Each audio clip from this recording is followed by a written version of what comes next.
अब स्टार्ट करते हैं एड्जॉर्प्शन फ्रॉम सॉल्यूशन फेज।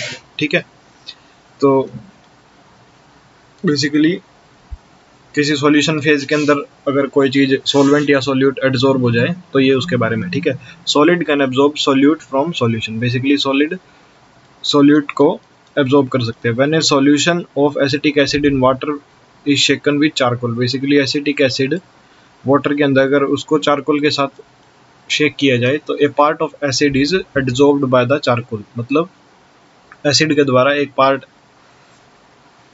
मतलब चारकोल के द्वारा उसका एक पार्ट क्या हो जाएगा, एब्जॉर्ब हो जाएगा। And the concentration of acid decreases, और एसिड की कंसंट्रेशन क्या हो जाएगी, डिक्रीज हो जाएगी in the solution. And similarly the litmus solution when shaken with charcoal become colourless. और अगर लिटमस सॉल्यूशन को अगर हम फिर शेक करेंगे क्योंकि एसिड की कंसंट्रेशन डिक्रीज कर चुकी है तो वो कलरलेस हो जाएगा। ठीक है, the precipitate of MgOH2 attains blue colour when precipitated in presence of magnesium ion. ठीक है, मतलब MgOH2 का जो प्रेसिपिटेट है वो ब्लू कलर अटेन कर लेगा किसके प्रेजेंस में, मैग्नीशियम रिएजेंट के प्रेजेंस में। ठीक है, the colour is due to adsorption of magnesium. Basically जो कलर है वो किस वजह से है, वो मैग्नीशियम की एड्जॉर्प्शन की वजह से। ठीक है, the following observation have been made in the case of adsorption from solution phase. ठीक है, तो ये अलग अलग ऑब्जर्वेशन की गई हैं। ठीक है, तो basically the extent of adsorption decreases with increase in temperature. Basically जो एक्सटेंट ऑफ एड्जॉर्प्शन है वो डिक्रीज करता है टेम्परेचर के इंक्रीज करने पे। Basically inversely proportional to temperature है। ठीक है, the extent of adsorption increases with increase of surface area. ठीक है, and directly proportional to surface area है। ठीक है, extent of adsorption depend on concentration of solution, मतलब डिपेंड करता है कंसंट्रेशन पे। ठीक है, extent of adsorption depend on the nature of the adsorbent. ठीक है, और nature of the adsorbent and the adsorbent पे क्या करता है, डिपेंड करता है। ठीक है, the precise mechanism of adsorption from solution is not known. ठीक है, जो प्रिसाइज मैकेनिज्म है किसका, सॉल्यूशन का एड्जॉर्ब, मतलब सॉल्यूशन में से एड्जॉर्प्शन का, वो अभी तक वेल नोन नहीं है। ठीक, the Freundlich equation approximately describe the behaviour of adsorption from solution with the difference that instead of pressure concentration of the solution is taken into account. Basically जैसे हम इक्विलिब्रियम में करते हैं। ठीक है, क्या करते हैं इक्विलिब्रियम में, KP/KC होता है हमारा। ठीक है, मतलब प्रेशर की जगह कंसंट्रेशन को रिप्लेस कर देते हैं। तो बेसिकली जैसे फ्रेंडलिक एब्जॉर्प्शन आइसोथर्म में Kp की पावर 1/n था ना, ऐसे ही उसकी P की जगह, प्रेशर की जगह कंसंट्रेशन को रिप्लेस कर दिया गया है। ठीक है, C in the equilibrium concentration. ठीक है, C क्या है, इक्विलिब्रियम कंसंट्रेशन है when absorption is complete on taking logarithm. ठीक है, अगर उसका लॉगरिथम ले लें तो सेम इक्वेशन हमें फ्रेंडलिक एब्जॉर्प्शन आइसोथर्म में भी मिली थी। ठीक है, और 1/n क्या है, इसका स्लोप है। ठीक है, और इंटरसेप्ट क्या है, इसका log k है। ठीक है, same plotting log x/m against c straight line is obtained when show the validity of friendly absorption. अगर log x/m का और log c का ग्राफ स्ट्रेट लाइन आए तो वो क्या, वैलिडिटी ऑफ फ्रेंडली आइसोथर्म देता है। मतलब अगर स्ट्रेट लाइन आए तो वो फ्रेंडली आइसोथर्म है। ठीक है, this can be tested experimentally by taking solution of different concentration of acetic acid. ठीक है, ये कैसे होता है, by taking solution of different concentration of acetic acid. ठीक है, equal volume of solution are added to equal amount of charcoal in different flask. ठीक है, इक्वल वॉल्यूम किसकी, सॉल्यूशन की, अलग अलग फ्लास्क में। The final concentration is determined in each flask after adsorption. ठीक है, और उसके बाद फाइनल कंसंट्रेशन वो की गई, the difference in the initial and final concentration give the value of x। ठीक है, मतलब using the above equation validity of friend can be established. Basically इसके अंदर क्या बताया गया है कि मतलब ये तो बताया गया है कि हम कैसे पता करते हैं कि उसके अंदर एड्जॉर्प्शन हुई है कि नहीं। मतलब एक कंडीशन में तो एड्जॉर्प्शन होती है, तो अगर उसमें एड्जॉर्प्शन होगी तो जो एड्जॉर्ब होने वाला है वो उसके सरफेस पे एड्जॉर्ब हो जाएगा और उसकी कंसंट्रेशन कम हो जाएगी सॉल्यूशन के अंदर। ठीक है, उसके बाद आता है एप्लीकेशन ऑफ एड्जॉर्प्शन। ठीक है, the phenomena of adsorption find a number of application, important one are listed here. Basically adsorption के अलग अलग एप्लीकेशंस हैं। तो वो अलग अलग है। तो बेसिकली पहली तो है प्रोडक्शन ऑफ हाई वैक्यूम, ठीक है, एड्सॉर्प्शन से हम वैक्यूम क्रिएट कर सकते हैं, ठीक है। The remaining traces of air can be absorbed bye charcoal, मतलब अगर किसी लिक्विड के किसी कहीं पे जैसे कोई फ्लास्क है, ठीक है, उसके अंदर से हमने सक्शन से एयर निकाल ली, ठीक है, सक्शन से एयर निकाल ली, कुछ अमाउंट ऑफ एयर उसके अंदर अभी भी रहेगी, तो उसके अंदर हम क्या डाल सकते हैं, रिमेनिंग उसके अंदर हम क्या डाल सकते हैं, चारकोल डाल सकते हैं, ठीक है। और वो क्या करेगा, वो जो एयर पार्टिकल्स हैं जो थोड़े बहुत बचे हुए हैं उनको एब्जॉर्ब कर लेगा और हाई वैक्यूम क्रिएट कर देगा, ठीक है। उसके बाद आता है गैस मास्क, ठीक है। गैस मास्क क्या है, डिवाइस है which consist of activated charcoal. Activated charcoal जो फेस वॉश के अंदर भी यूज होता है, वो फेस वॉश के अंदर भी यही काम करता है। क्या करता है कि जो इम्प्योरिटीज या जो इम्प्योरिटी वगैरह या जो वो होती है, मतलब पॉल्यूशन की जो पार्टिकल्स होते हैं वो उनको क्या कर लेता है, एड्सॉर्ब कर लेता है, ठीक है। Mixture of adsorbent is usually used for breathing in कोयल, ठीक है। मतलब एक्टिवेटेड चारकोल को क्या कैसे यूज करते हैं, ब्रीथिंग के लिए, मतलब एक्टिवेटेड चारकोल के अंदर ऑक्सीजन को एड्सॉर्ब करा लेते हैं और फिर उसको as a breathing device use करते हैं in in coal mines to absorb poisonous gas, ठीक है। उसके बाद आता है कंट्रोल ऑफ ह्यूमिडिटी, ठीक है। Silica and aluminium gel are used as adsorbent for removing moisture and controlling humidity. Basically silica और एल्यूमिनियम के जो जेल है उसको एज एड्सॉर्बेंट यूज करते हैं for removing moisture and controlling humidity, ठीक है। मतलब ये तो बेसिकली लर्न करने की बात है कि उससे मॉइस्चर को एब्जॉर्ब करा लेते हैं और ह्यूमिडिटी को कंट्रोल कर लेते हैं, ठीक है। Removal of colouring matter from solution, ठीक है, किसी कलरिंग मैटर को रिमूव करना है, ठीक है, तो उसके अंदर क्या होगा, animal charcoal remove colour of solution bye absorbing coloured impurity. उसके अंदर जो कलर्ड इंप्योरिटी होते हैं उसको एनिमल चारकोल क्या कर लेता है, एब्जॉर्ब कर लेता है, ठीक है। Heterogeneous catalysis, adsorption of reactant on the solid surface of catalyst increase the rate of reaction। Basically जो adsorption of reactant है, ठीक है, on solid surface catalyst increases the rate of reaction, ठीक है। there are many gaseous reaction of industrial importance involving solid catalyst, manufacture of ammonia using iron as catalyst, manufacture of H2SO4 contact process, use of finely divided nickel in hydrogen by of oil are excellent example of heterogeneous catalysis. Heterogeneous catalysis में इसमें क्या बताया गया है कि कोई भी solid catalyst, ठीक है, उसके ऊपर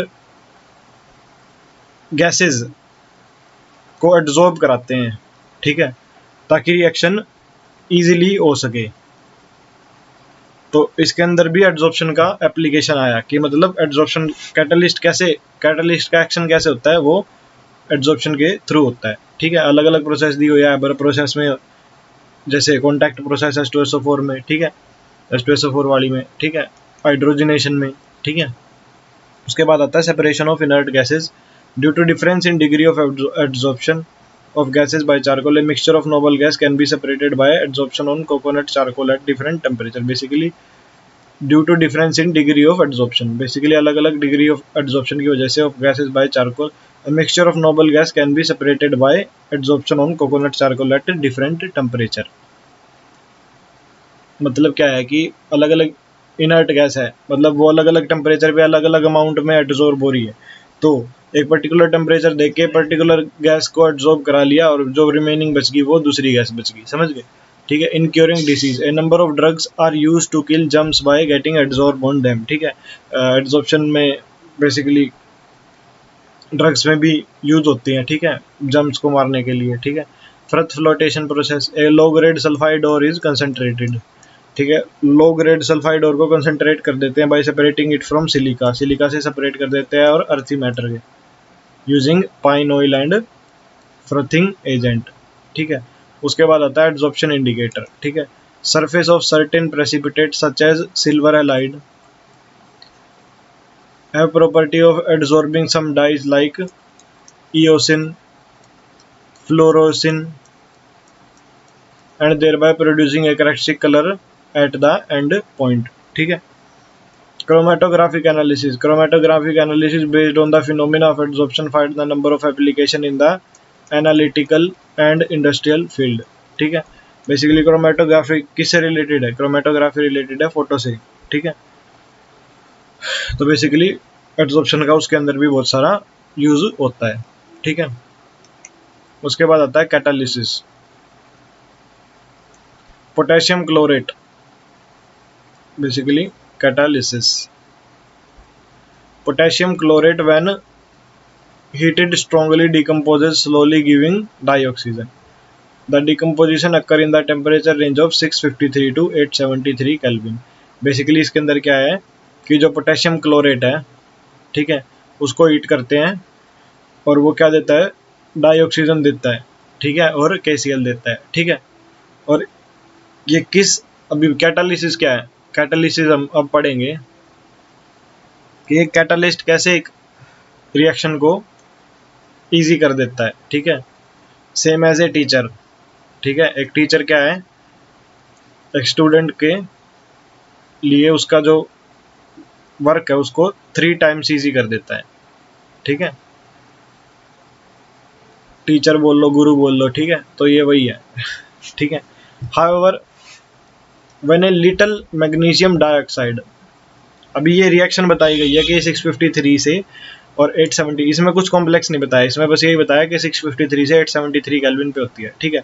लेकिन अगर इसके अंदर एक थोड़ा सा मैंगनीज डाइऑक्साइड डाल दिया जाए, ठीक है, क्या डाल दिया जाए, मैंगनीज डाइऑक्साइड, मतलब MnO2, ठीक है, तो the decomposition takes place at a considerable low temperature range, ठीक है। मतलब जो डिकम्पोजिशन है वो लो टेम्परेचर रेंज पे होनी शुरू हो जाएगी, मतलब 473 टू 633 केल्विन तक पे हो जाएगी। And also at a much accelerated rate, और बहुत इससे ज़्यादा स्पीड में भी, ठीक है। The added manganese dioxide remain unchanged, और जो हमने MnO2 डाला है वो रिमेन अनचेंज, मतलब with respect to its mass and composition, मतलब ना तो उसका मास चेंज होगा, मतलब जैसा का जैसा डाला था वैसा का वैसा हमें वापस मिल जाएगा, ठीक है, ना तो मास में कोई चेंज आएगा, ना उसकी कंपोजिशन के अंदर कोई चेंज आएगा, ठीक है। In a similar manner, the rate of number of chemical reaction can be altered by the mere presence of a foreign substance.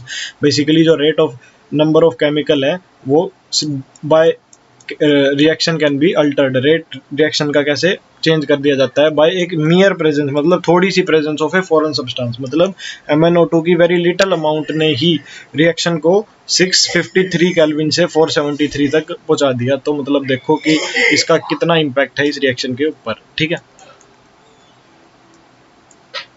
उसके बाद the systemic study of effect of various foreign substance on the rate of chemical reaction was first made by Berzelius. Basically जो catalyst का effect है वो first किसने किया था, Berzelius ने, इन 1835 he suggested the term catalyst for substance, ठीक है। इस टर्म को किसने दिया था, बर्जीलियस ने, ठीक है। Substance which accelerate the rate of reaction and themselves remain chemically and quantitatively unchanged after the reaction. Basically ये इसकी डेफिनेशन है, ठीक है। Substance which accelerate the rate of reaction and themselves remain chemically and quantitatively unchanged after reaction, ठीक है। जो क्या करते हैं, रिएक्शन को एक्सेलरेट करते हैं, ठीक है, और क्वांटिटेटिवली और qualitatively are known as catalyst, ठीक है। The phenomena is called catalysis, ठीक है। फिनोमिना को क्या बोलते हैं, कैटालिसिस। जो है already study about catalysis and it's functions in section 4.5, ठीक है। उसके बाद आता है प्रोमोटर एंड पॉइजन्स, ठीक है। Promoter are substance that enhances the activity of catalyst. Basically promoter क्या है, जो कैटालिस्ट की एक्टिविटी को एनहेंस करते हैं, ठीक है। Poisons decreases the activity of catalyst. Poisons क्या करते हैं, एक्टिविटी ऑफ कैटालिस्ट को डिक्रीज करते हैं, ठीक है। For example in Haber process for manufacture of ammonia molybdenum act as a promoter. Basically इसके अंदर जो मोलिब्डेनम है वो क्या काम करता है, वो प्रमोटर का काम करता है। और आयरन क्या है, किसका काम करता है, कैटालिस्ट का। अभी इसके अंदर कंफ्यूज मत होना, इसके अंदर कैटालिस्ट तो आयरन है, ठीक है। अभी इसके अंदर क्या बताया है कि उसके कैटालिस्ट के बाद आती है दो टर्म, प्रोमोटर और पॉइजन, ठीक है।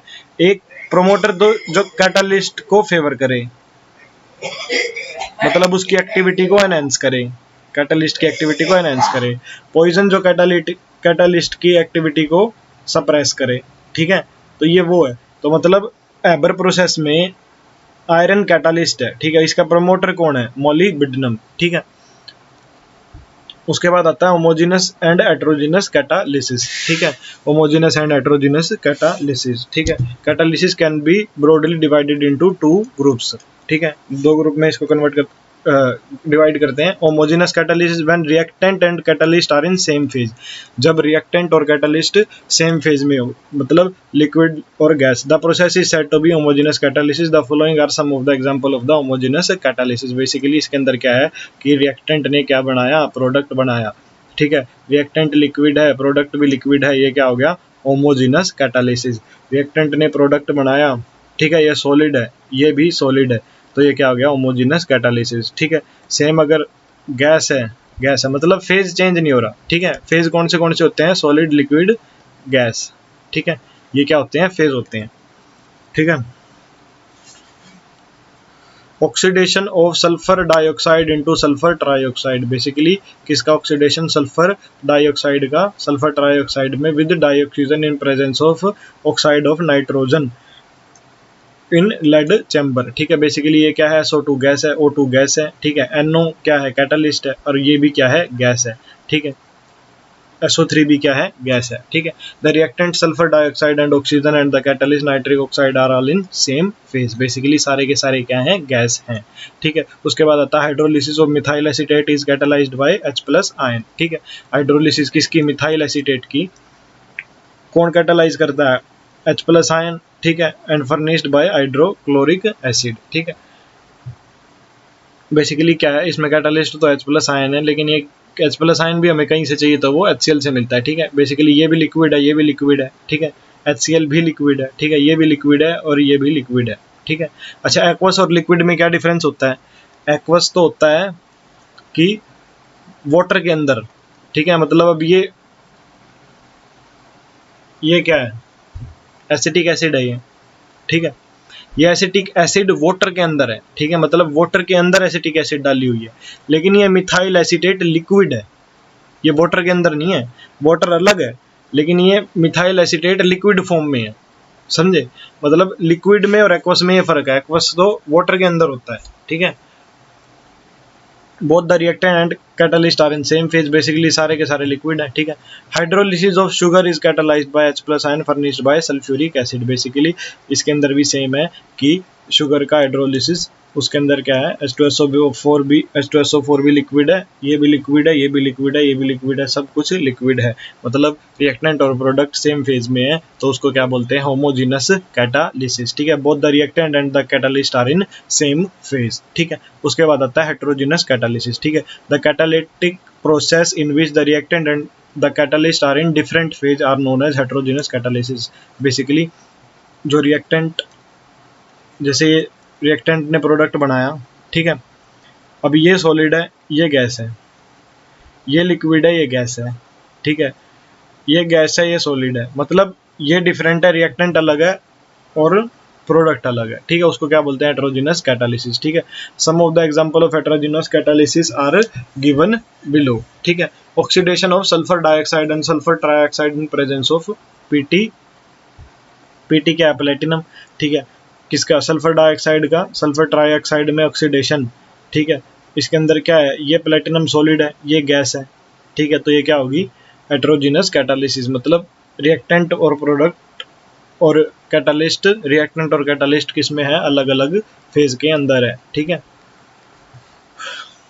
उसके बाद आता है combination between dinitrogen and dihydrogen to form ammonia in presence of finely divided iron in Haber process. Basically ये गैस है, ये गैस है और ये क्या है, सॉलिड है, ठीक है। Reactant in gas and catalyst in solid state, ठीक है। उसके बाद है oxidation of ammonia into nitric oxide in the presence of platinum gauge in Ostwald process, ठीक है। ये गैस है, ये गैस है, ये गैस है और ये प्लेटिनम क्या है, सॉलिड है, ठीक है। उसके बाद है hydrogenation of vegetable oil in presence of finely divided निकल, ठीक है। वेजिटेबल ऑयल लिक्विड है, H2 गैस है, निकल सॉलिड है और वेजिटेबल घी सॉलिड है, ठीक है। तो बेसिकली हेटेरोजेनस कैटालिसिस के अंदर मतलब जो रिएक्टेंट, प्रोडक्ट और कैटालिस्ट अलग अलग फेज के अंदर हो, ठीक है। उसके बाद आता है adsorption theory of heterogeneous catalysis, ठीक है। Adsorption theory of heterogeneous catalysis, this theory explains the mechanism of heterogeneous catalysis. Basically ये थ्योरी क्या एक्सप्लेन करती है mechanism of heterogeneous catalysis, ठीक है. The old theory known as adsorption theory of catalysis was that the reactant in gaseous state or in solution are adsorbed on the surface of solid catalyst. Basically जो old theory है adsorption theory जो है वो क्या है कि जो old theory है वो क्या बोलती है कि जितने भी क्या जो कैटालिस्ट हैं वो क्या होते हैं, मतलब सॉलिड कैटालिस्ट के ऊपर क्या होते हैं, गैसियस रिएक्टेंट्स एड्सॉर्ब होते हैं. लेकिन हर बार ऐसा नहीं होता. मतलब हर हेटेरोजेनस कैटालिसिस का मतलब ये नहीं है कि उसके अंदर सॉलिड कैटालिस्ट होगा और गैसियस रिएक्टेंट ही होगा, ठीक है. लेकिन पहले हमें इतना पता नहीं था तो इस वजह से इतना क्लियर भी नहीं था, ठीक है. The increase in concentration of the reactant on the surface increase the rate of reaction. Basically जो रिएक्टेंट का कंसंट्रेशन सरफेस पे इंक्रीज होना वो क्या इंक्रीज करता है, रेट ऑफ द रिएक्शन को भी इंक्रीज करता है, ठीक है. Adsorption being an exothermic process, the heat of adsorption is utilized in enhancing the rate of reaction. Basically जो heat of adsorption है वो utilize कर ली जाती है by in enhancing rate of reaction. Basically adsorption एक एक्सोथर्मिक प्रोसेस है, ठीक है. मतलब वो एक स्टेबिलिटी की तरफ जाती है, वो हमने ऊपर मैकेनिज्म मैंने पढ़ाया है, ठीक है. The catalytic action can be explained in terms of the intermediate compound formation, the theory of which you have already studied in the section 4.5.1. Basically इसके अंदर क्या है कि जो कैटालिटिक एक्शन है वो कैसे और एक्सप्लेन हो सकता है कि इंटरमीडिएट कंपाउंड फॉर्मेशन में, ठीक है. मतलब इसके अंदर क्या बनता है, एक इंटरमीडिएट बनता है, ठीक है. The modern adsorption theory is combination of intermediate compound formation and the old adsorption theory. Basically ये दो थ्योरी हैं, एक तो combination of intermediate compound formation और एक old adsorption theory, ठीक है. The catalytic activity is localized on the surface of catalyst. The mechanism involve 5 steps, ठीक है. पहले 5 steps को पढ़ते हैं फिर इनको explain करूँगा, ठीक है. इसके अंदर क्या क्या है कि diffusion of reactant to the surface of the catalyst. Basically diffusion reactant to the surface of the catalyst. Basically reactant का diffusion catalyst के surface तक, ठीक है. Adsorption of reactant molecule on the surface of catalyst. Basically उसका adsorption surface पे, ठीक है. Occurrence of chemical reaction on the catalyst surface through formation of an intermediate, ठीक है. बेसिकली क्या है, occurrence of chemical reaction on the catalyst surface, catalyst के surface पे एक इंटरमीडिएट का फॉर्मेशन, ठीक है. Desorption of reaction produced product from the catalyst surface and thereby making the surface available again for more reaction to occur. Basically desorption of reaction product, ठीक है. मतलब उसका जो इंटरमीडिएट का जो प्रोडक्ट बना है उसका डिसॉर्प्शन होना, मतलब उसका रिमूवल होना, ठीक है. डिसॉर्प्शन क्या होती है, रिवर्स ऑफ एड्सॉर्प्शन होती है, ठीक है. उसके बाद diffusion of reaction product away from the catalyst surface. The surface of the catalyst unlike the inner part of the bulk has free valency which provide the seat for chemical of attraction. When a gas comes in contact with such a surface, its molecules are held up there due to laws of chemical combination. If different molecules are adsorbed side by side, they may react with each other, resulting in the formation of new molecule. Thus formed molecule may evaporate, leaving the surface fresh reactant molecule. This theory explains why the catalyst remain unchanged and chemical composition at the end of the reaction. Basically ये theory क्या explain करती है कि क्यों जो concentration है उनकी same रहती है और उनकी कंपोजिशन भी सेम रहती है. बेसिकली ये बहुत ज़्यादा थ्योरी दी है. इसका बेसिकली मैं डायग्रामेटिकली आपको बता देता हूँ इजी वे में, ठीक है. बेसिकली ये कैटालिस्ट है, ठीक है. ये रिएक्टिंग मॉलिक्यूल है A+B. पहले हम देखते हैं कि ये रिएक्शन क्या होनी थी अगर इसके अंदर कैटालिस्ट नहीं होता, मतलब विदाउट कैटालिस्ट ये रिएक्शन क्या होनी थी, ठीक है. विदाउट कैटालिस्ट ये होनी थी A+B फॉर्मिंग AB, ठीक है. लेकिन कैटालिस्ट से क्या होगा कि कैटालिस्ट डालने के बाद ये पहले जो रिएक्टिंग मॉलिक्यूल है ये कहाँ एडजॉर्ब हो जाएंगे, ये कैटालिस्ट के सरफेस पे एडजॉर्ब हो जाएंगे, ठीक है. ये एडजॉर्ब हो गए, इधर देखो एडजॉर्ब हो गए, ठीक है. फिर इनके बीच में क्या बनेगा, इनके बीच में बॉन्ड बनेगा, ठीक है.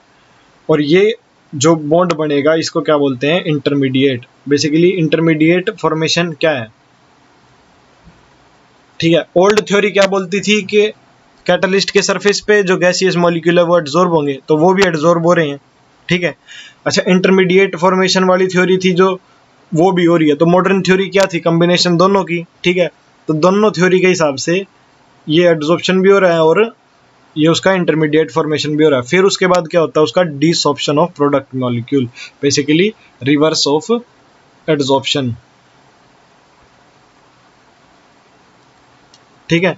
ये डिसऑप्शन होता है और ए बी प्रोडक्ट अलग निकल जाता है और कैटालिस्ट प्रोडक्ट अलग निकल जाता है। अब देखो, ये तो रिएक्टेंट में था कैटालिस्ट और ये प्रोडक्ट में कैटालिस्ट, कोई इसमें डिफरेंस आया इसकी स्ट्रक्चर में, इसकी अमाउंट में, ठीक है।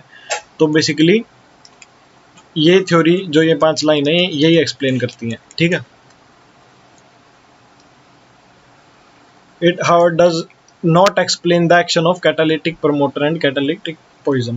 बेसिकली मॉडर्न थ्योरी की जो लिमिटेशन है, ठीक है, वो क्या चीज एक्सप्लेन नहीं कर सकती, वो है कि action of, do not explain the action of catalytic promoter और कैटालिटिक पॉइजन। मतलब प्रोमोटर कैसे कैटालिस्ट की एक्टिविटी को क्या कर देते हैं, एनहेंस कर देते हैं, और कैटालिटिक पॉइजन कैसे कैटालिस्ट की एक्टिविटी को डिक्रीज कर देते हैं, वो मॉडर्न थ्योरी हमें एक्सप्लेन नहीं करती, ठीक है। उसके बाद आता है important feature of solid catalyst, ठीक है।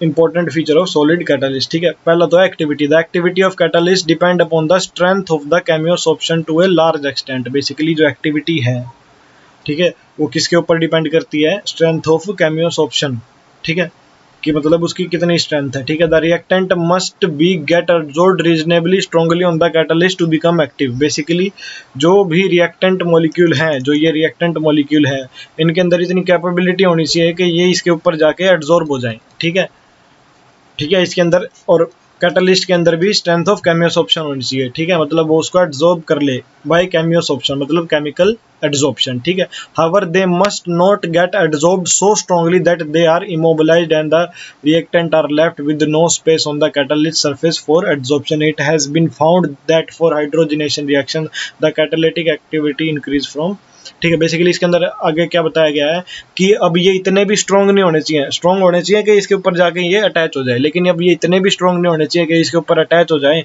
और ये इंटरमीडिएट ही बना रह जाए, यही फाइनल प्रोडक्ट बन जाए, मतलब ये आगे जाए ना, इधर डिसऑप्शन हो ही ना, कि इतने भी स्ट्रांग नहीं होने चाहिए, ठीक है। उसके बाद आता है it has been found that hydrogenation reaction the catalytic activity increases from group 5 to group 11। Basically जो कैटालिटिक एक्टिविटी ग्रुप 5 से ग्रुप 11 तक क्या करती है, इंक्रीज करती है, ठीक है। Metal with maximum activity being shown by group 7 to 9 of periodic table. Basically और ग्रुप 7 से 9 तक मैक्सिमम कैटालिटिक एक्टिविटी शो की जाती है। बेसिकली जो कैटालिटिक एक्टिविटी इंक्रीज करती है, मतलब ग्रुप 5 से 11 तक इंक्रीज करती है, मतलब 6 में थोड़ी सी ज़्यादा, 7 में थोड़ी सी और ज़्यादा, 8 में थोड़ी और ज़्यादा, 9 में थोड़ी और ज़्यादा, ठीक है। और मैक्सिमम किसके बीच में होती है, 7 और 9 के बीच में होती है, ठीक है। उसके बाद आता है सेलेक्टिविटी, ठीक है। The selectivity of catalyst is its ability to direct a reaction to yield a particular product selectively.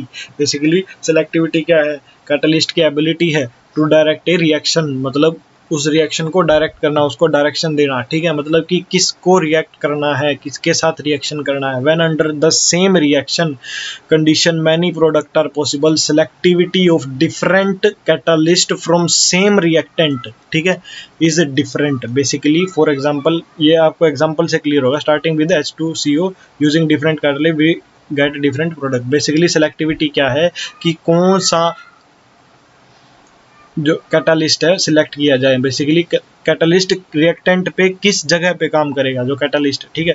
Basically देखो COH2 COH2 COH2 सेम है, रिएक्टेंट सेम है, लेकिन कैटालिस्ट जब हमने चेंज किया, निकल CuZnOCr2O3 कॉपर, ठीक है, तो बेसिकली जब हमने कैटालिस्ट चेंज किया तो प्रोडक्ट चेंज हो गया, ठीक है। निकल के साथ तो मिथेन बनी, ठीक है, CuZnOCr2O3 के साथ क्या बने, मिथेनॉल बनी, और Cu के साथ क्या बनी, फॉर्मेल्डिहाइड बना, ठीक है। Thus it can be inferred that the action of catalyst is highly selective। Basically जो कैटलिस्ट का एक्शन है वो क्या है, हाईली सेलेक्टिव इन नेचर है, ठीक है। As a result of substance which act as catalyst is in one reaction may fail to catalyze another reaction। Basically जरूरी नहीं है कि एक कैटलिस्ट एक रिएक्शन को कैटलाइज करता है तो वो दूसरी को भी कैटलाइज करेगा, ठीक है। और जो कैटलिस्ट की जो एक्टिविटी है वो हाईली सेलेक्टिव होनी चाहिए कि एक पर्टिकुलर कैटलिस्ट एक पर्टिकुलर रिएक्शन को ही कैटलाइज करे, ठीक है। उसके बाद आता है shape selective catalysis by zeolite, ठीक है। मतलब जो शेप और शेप साइज के ऊपर डिपेंड करती है कैटालिस्ट की एक्टिविटी, ठीक है। The catalytic reaction that depend upon the pore structure, किसके ऊपर, pore structure of catalyst and the size of the reactant and product. Basically size of reactant and product is called as shape selective catalysis, ठीक है। Zeolite are good shape selective catalyst, ठीक है। Basically जो zeolite है वो क्या है, good shape selective catalyst है। इनकी स्ट्रक्चर कैसी होती है, because of their honeycomb like structure. Basically zeolite की स्ट्रक्चर कैसी होती है, हनीकॉम्ब लाइक स्ट्रक्चर, बेसिकली ऐसे फलरीन की तरह, ठीक है। मतलब ये पूरी बॉल होती है, ठीक है। दे आर माइक्रोपोरस, इनके अंदर पोर होते हैं, ठीक है। Of aluminium silicate with 3 dimensional network, ठीक है, of silicate in which some silicon atom are replaced by aluminium atom. कुछ सिलिकॉन एटम किसके द्वारा रिप्लेस कर दिए जाते हैं, aluminium atom, giving AlOSi framework, ठीक है।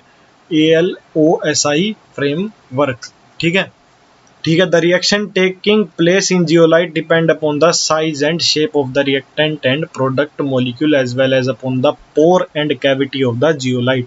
बेसिकली किसके किसके ऊपर डिपेंड करते हैं, साइज और shape of reactant and product molecule, और किसके ऊपर डिपेंड करते हैं, पोर और कैविटी ऑफ जियोलाइट, ठीक है।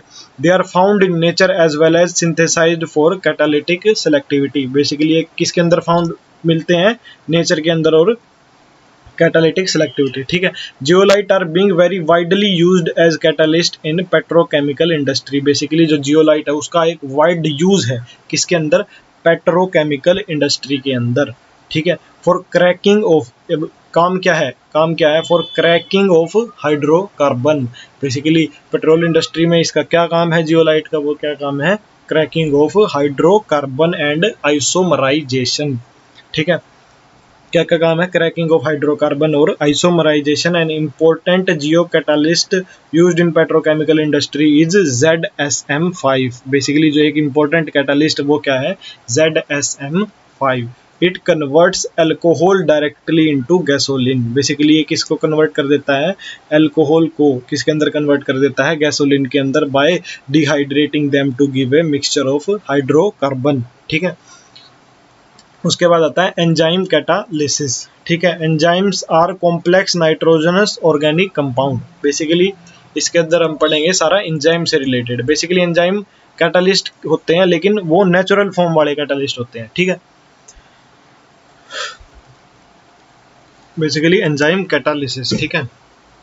एंजाइम क्या है, कॉम्प्लेक्स नाइट्रोजनस ऑर्गेनिक कंपाउंड है, ठीक है, which are produced by living plant and animal. Basically plant और एनिमल ही प्रोड्यूस करते हैं उनकी लिविंग बॉडी के अंदर, ये नेचुरली अकरिंग, तो दे आर एक्चुअली प्रोटीन, ठीक है,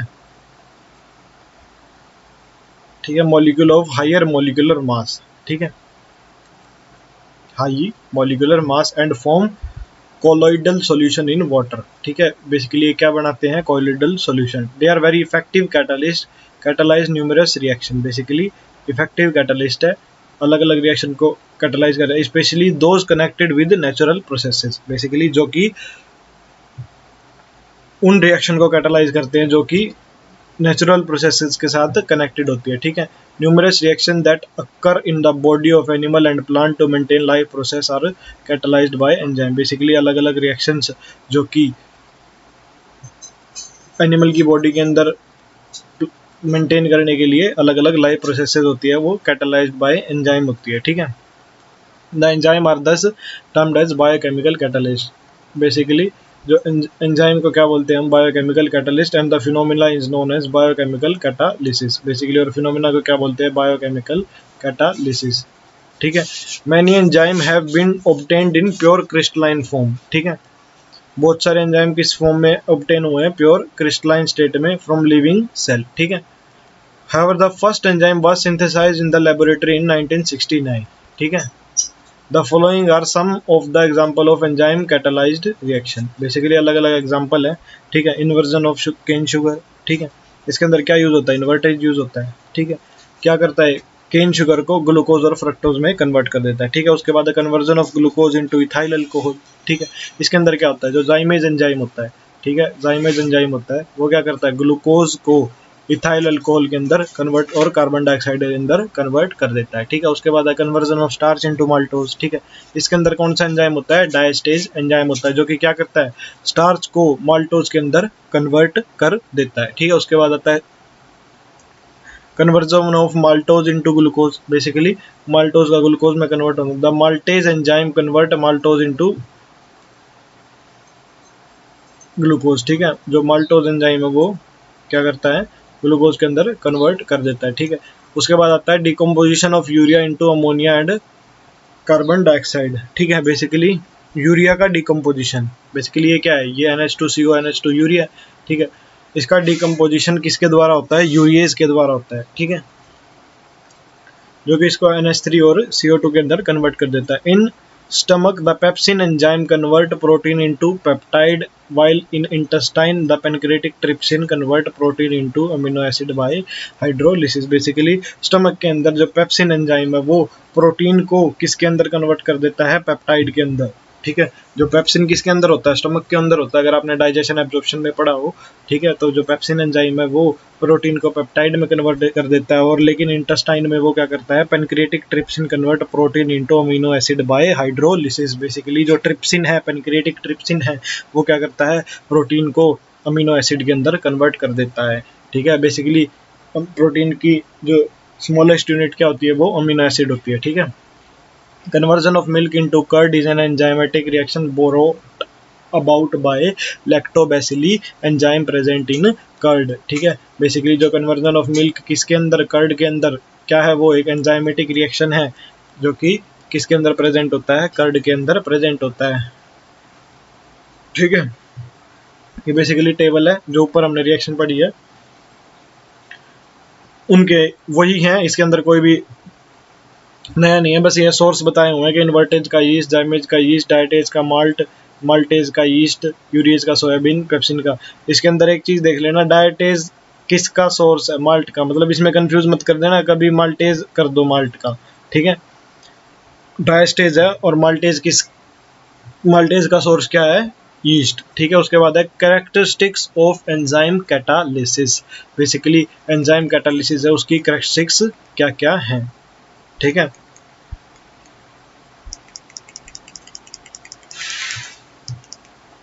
बेसिकली कैरेक्टरिस्टिक्स में क्या क्या आ गई, basically it's unique in its efficiency and high degree of specificity, basically इसकी एफिशिएंसी बहुत ज़्यादा होती है क्योंकि नेचुरल प्रोसेसेस के अंदर होता है, मतलब नेचुरली ही ये कंट्रोल्ड होता है कि किस टेम्परेचर पे कितना क्या क्या कैसे कैसे एक्ट करना है, ठीक है। फर्स्ट इसका है मोस्ट हाईली एफिशिएंट होता है, ठीक है। एक मॉलिक्यूल ऑफ एंजाइम में transfer 1 million molecule of reactant पर मिनट, बेसिकली एक मॉलिक्यूल 1 मिलियन मॉलिक्यूल रिएक्टेंट के कन्वर्ट कर देता है, ठीक है। Highly specific in nature, basically reaction natural process के अंदर होगा तो बेसिकली हाईली स्पेसिफिक नेचर, ठीक है।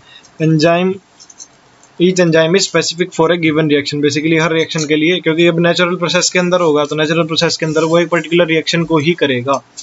कहने का मतलब ये है पेप्सिन सिर्फ प्रोटीन को ही ब्रेक करेगा, ठीक है। One catalyst cannot catalyze more than one reaction, ठीक है। For example, the enzyme urease catalyze the hydrolysis of urea only, it does not catalyze the hydrolysis of any other amide, basically जो urease है वो सिर्फ urea का ही hydrolysis करेगा, वो किसी भी अदर अमाइड का हाइड्रोलिसिस नहीं करेगा, ठीक है। Highly active under optimum temperature, basically optimum temperature के अंदर एक्टिव होती है, ठीक है। The rate of enzyme reaction become maximum at a definite temperature called the optimum temperature, basically एक पर्टिकुलर टेम्परेचर रेंज के अंदर ही वो मैक्सिमम वो शो करता है। On the other side of the optimum temperature the enzyme activity decreases.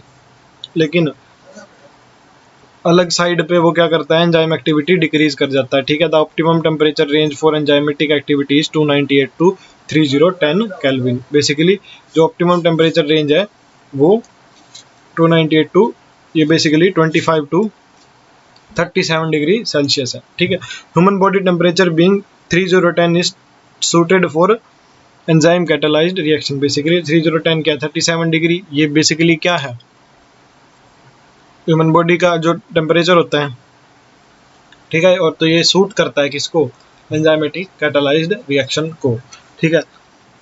Highly active under optimum pH. Basically इसके अंदर क्या होता है, ऑप्टिमम टेम्परेचर की रेंज में, जैसे ये ऑप्टिमम टेम्परेचर है, ठीक है, इससे आगे भी कैटालिटिक एक्टिविटी डिक्रीज करती है, इससे पीछे भी कैटालिटिक एक्टिविटी डिक्रीज करती है, ठीक है। उसके बाद आता है highly active under optimum pH, same इसीलिए, ठीक है, मतलब एक ऑप्टिमम पीएच पे उससे आगे भी डिक्रीज होगी, उससे पीछे भी डिक्रीज होगी, ठीक है। enzyme catalyzed reaction is maximum at a particular pH called the optimum pH, ठीक है, which is between 5 to 7। optimum pH की रेंज क्या है, 5 to 7।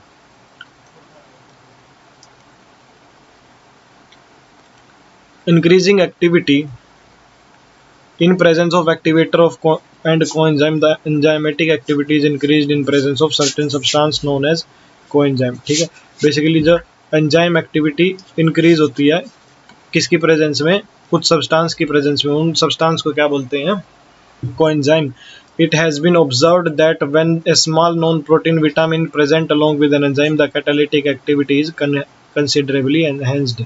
Basically जब एक एंजाइम के साथ एक विटामिन प्रेजेंट हो, ठीक है, तो उसकी एक्टिविटी अपरंपार हो जाती है, ठीक है, एक्टिविटी into 100 हो जाती है, ठीक है। तो और उस विटामिन को क्या बोलते हैं, उस नॉन प्रोटीन विटामिन को क्या बोलते हैं, को एंजाइम बोलते हैं, ठीक है। Activator are generally metal ion such as NaCl Mn2+ and Cu2+, ठीक है। बेसिकली जो एक्टिवेटर है वो जनरली क्या है, मेटल आयन है, ठीक है। These metal ion when weakly bonded to an enzyme molecule increase their catalytic activity. जब ये मेटल आयन है, जब इनको वीकली बॉन्ड कर दिया जाता है किसी एंजाइम मॉलिक्यूल के साथ, तो ये क्या करते हैं, मेटल आयन भी क्या करते हैं, एक्टिविटी into 100 कर देते हैं, ठीक है,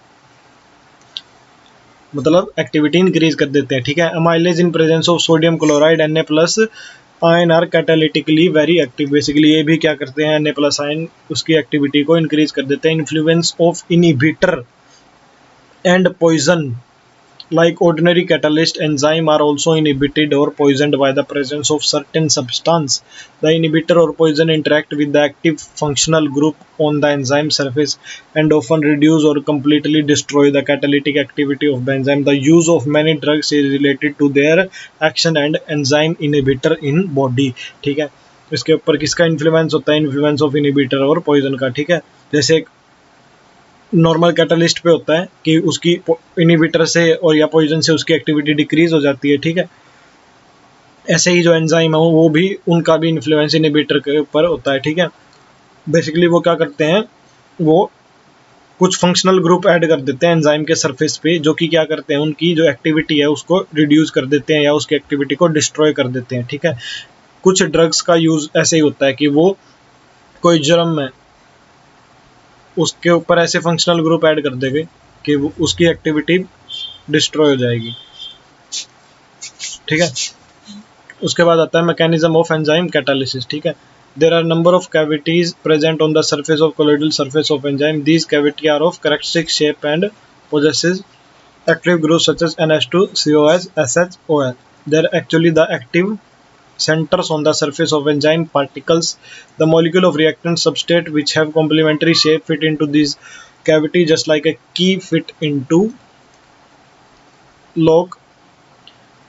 On account of the presence of active group, an activated complex is formed then decomposed to yield the product, ठीक है। The enzyme catalyst can be maybe considered to proceed in 2 step। Basically इसके अंदर क्या होता है कि जो enzyme catalyst है, ठीक है, इसकी शेप ऐसे होती है जैसे की है, और जो सबस्ट्रेट है, रिएक्टेंट सबस्ट्रेट है, उसकी कैसे होती है, जैसे लॉक है वो, ठीक है। तो वो की लॉक के अंदर फिट हो जाती है और ये क्या बनाती है, एंजाइम सबस्ट्रेट कॉम्प्लेक्स बनाती है, ठीक है। फिर बाद में वो एंजाइम अलग निकल जाता है और सब जो प्रोडक्ट है वो क्या अलग निकल जाता है, ठीक है। बेसिकली इंटरमीडिएट रिएक्शन फॉर्मेशन में भी ऐसा ही होता है कि जैसे ये, मैं आपको एक रफ उसमें समझाता हूँ आईडी में, ठीक है। जैसे रिएक्टेंट है, इसके साथ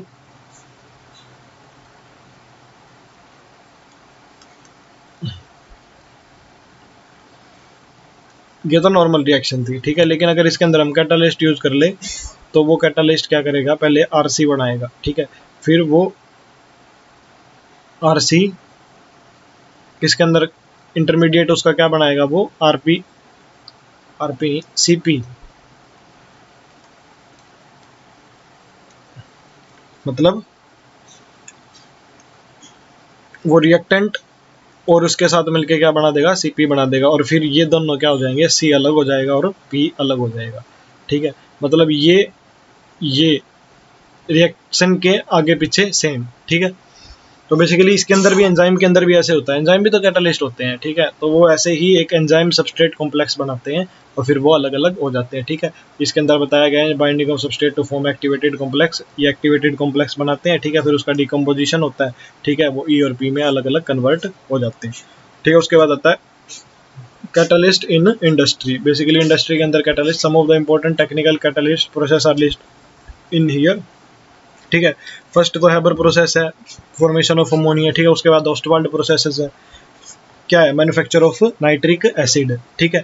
इसके अंदर अलग अलग ये बताए हैं क्या क्या यूज होता है, मोलिब्डेनम यूज होता है प्रोमोटर की तरह, ठीक है।